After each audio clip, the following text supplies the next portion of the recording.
إليك مرة ثانية يا سيد محمود. كانت هذه إجابات السيد عصام الشريف منسق جبهة التغيير السلمية عن أغلب الأسئلة التي كانت موجودة لدي. يعني كيف ترى الآن الثقة بين الشباب وبين المجلس العسكري وبين البرلمان؟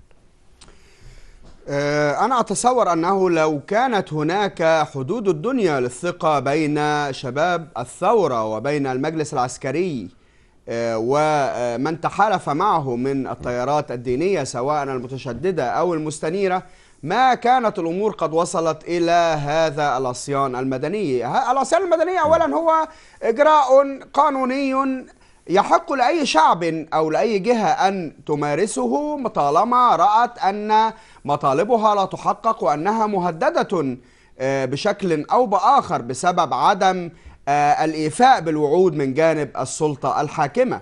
ولكن أن يؤدي هذا العصيان المدني إلى خلل اقتصادي وتوتير الأوضاع أكثر ما هي متوترة، تلك هي المشكلة التي يعزف عليها المجلس العسكري وأعوانه من الإسلاميين في البرلمان، أن العصيان المدني يهدد استقرار مصر. استقرار مصر مهدد أصلا بما يجري حولنا من جرائم ترتكب بحق الشباب وبحق الشعب المصري. لا يوجد أمن في الشارع المصري يمكن أن يعول عليه، لا توجد عجلة اقتصاد دائرة، الجنيه المصري في انخفاض دائم أمام الدولار، لا توجد مصانع عودت إنتاجها حتى الآن، نسبة البطالة في ارتفاع مستمر، كل المشروعات معطلة، حتى الأمور الاجتماعية بالتبعية لما هو حادث سياسيا وأمنيا.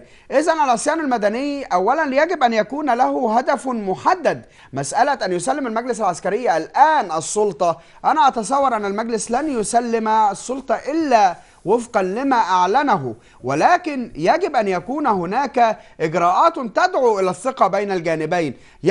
للأسف الشديد اللغة التي يتحدث بها الثوار الآن وما يمثلهم من مجموعات ونحن معهم بالتأكيد أنه لا توجد أي حدود للثقة بينهم وبين المجلس العسكري طالما أعطى وعودا وذهبت هذه الوعود. مسألة الحديث عن طرف ثالث هو الذي يؤجج الأوضاع ويدفع بالأمور إلى ما نحن نراه الآن، هو أمر لم يعد مقبولا أبدا، وخاصة أن هذا الطرف الثالث لم يعلن بشكل واضح. لم توجد جريمة حتى الآن تم ارتكابها وذهبت فيها دماء وضحايا وأسر بكت دما على أبنائها وقدم شخص المحاكمة وأخذ حكما.